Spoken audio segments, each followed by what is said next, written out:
Hello student, I am Neha Agarwal और आज मैं आपको हिंदी का थर्ड चैप्टर जिसका नाम है देव आपको बताऊंगी।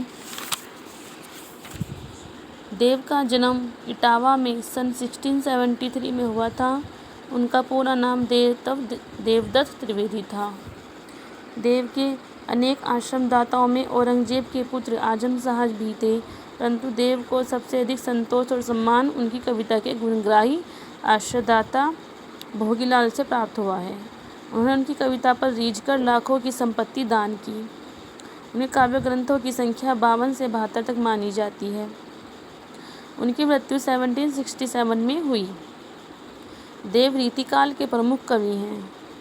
रीतिकाल कविता का संबंध दरबारों आश्रयदाताओं से था, इस कारण उनमें दरबारी संस्कृति का चित्रण अधिक हुआ है। शब्दों की आवृत्ति के जरिए नया सौंदर्य पैदा करके उन्होंने सुंदर ध्वनि चित्र प्रस्तुत किया है। अब मैं आपको बताऊंगी देव ने क्या लिखा था। उन्होंने लिखा था सवैया। सवैया पायनी नुपुर मंजू बजे, कटी किंकिनी के धुनी की मधुराई, सावरे अंगल से पटपीत, हे हुल से बनमाल सुहाई, माथे किरीट बड़े द्रंग चंचल, मंद हसी मुखचंद जुनहाई, जे जंग मंदिर दीपक सुंदर, श्री ब्रज दुल्ह देव सहाई। पाइये प्यारों को बोलते हैं। कृष्ण के चरणों में सुंदर नुपुर बजते हुए मधुर ध्वनि कह रही हैं। उनकी कमर में करधनी का मधुर स्वर किनकिना रहा है।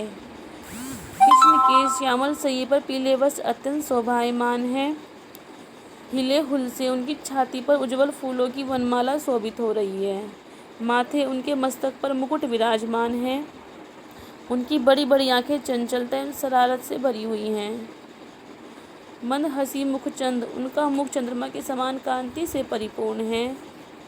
जेजग मंदिर, जिसमें से मंद मुस्कुरान उभी चांदनी विकीर्ण हो रही है।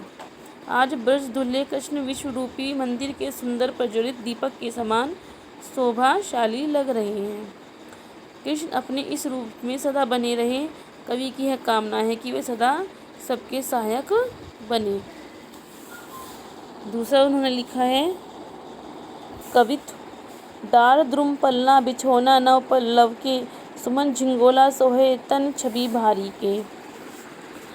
दरबारी कवि देव बसंत ऋतु की कल्पना कामदेव के नव शिशु के रूप में करते हैं। वे कहते हैं डारदुम पेड़ की छाल, पेड़ और उसकी डालें बसंत रूपी शिशु के लिए पलना है। वृक्षों के नए पत्ते उस पलने पर बिछा हुआ बिछोना है। पवन झुलावे केकी कीर बतरावे, देव कोकिल हलावे हुलसावे करतारी दे। फूलों से लदा हुआ झिंगोला उसके तन को बहुत अधिक शोभा दे रहा है। सुम वायु आकर उनका पालना झुला रही है। कोकिल हलावे, मोर और तोता मधुर स्वर में उनसे बातें करके हाल बांट रहे हैं। पूरित पराग सो उतारो करे राई नोन, कंजली नायिका लतान सिर सारी दे। कोयल आकर उसे हिलाती है तथा तालियां बजा बजा कर प्रसन्न करती है। कंज के फूलों से लदी लताएं मानो सुसज्जित साड़ी हैं। मदर मही जू को बालक बसंत ताही, प्रातही जगावत गुलाब चटकारी दे। जिसे नायिका ने सिर तक ओढ़ा हुआ है, वे पराग के कणों को उड़ाकर मानो राई नोन की रस्म पूरी कर रही हैं, ताकि बसंत रूपी शिशु को किसी की नजर न लगे। इस प्रकार बसंत मानो कामदेव जी का नन्हा बालक है, जिसे जगाने के लिए सवेरे हर रोज गुलाब रूपी चुटकी दिया करता है। तीसरा भी उनकी कविता है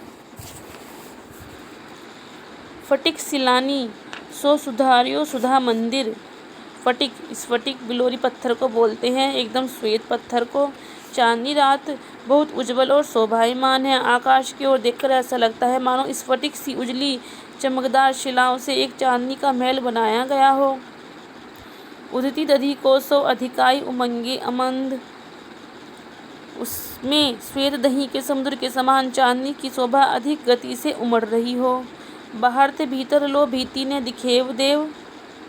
उस महल में बाहर से भीतर तक कोई दीवार नहीं दिखाई देती है। आशय है कि सारा महल पारदर्शी है। दूध को सो फेन फैल गयो आंगन फर्शबंद। मंदिर के आंगन में दूध की झाग के समान चांदनी का विशाल फर्श बना हुआ है। तारा सी तरुणी तामे टाढ़ी झिलमिली होती। उस फर्श पर खड़ी राधा की सजी धजी सखियां अपने सौंदर्य से जगमगा रही हैं। उनकी मोतियों की माला से निकलने वाली चमक मल्लिका के मरकंद सी मनमोहक प्रतीत हो रही हैं। आरसी से अबंद अंबर में आभा सी उजारी लगे प्यारी राधिका को प्रतिबिंब सो लागत चंद। शुभ चांदनी के कारण आकाश दर्पण की तरह साफ स्वच्छ उजला लग रहा है। उसमें सुशोभित राधिका ज्योतिपुंज के समान उज्जवल प्रतीत हो रही है। चांद तो उस प्यारी राधिका की परछाई सा जान पड़ रहा है। स्टूडेंट्स, ये आप अच्छे से रीड कीजिए। इसके बाद ये क्वेश्चन आंसर हैं और ये शब्दार्थ हैं जो आपको अपनी कॉपी में करनी है। नेक्स्ट वीडियो के साथ फिर मुलाकात होगी।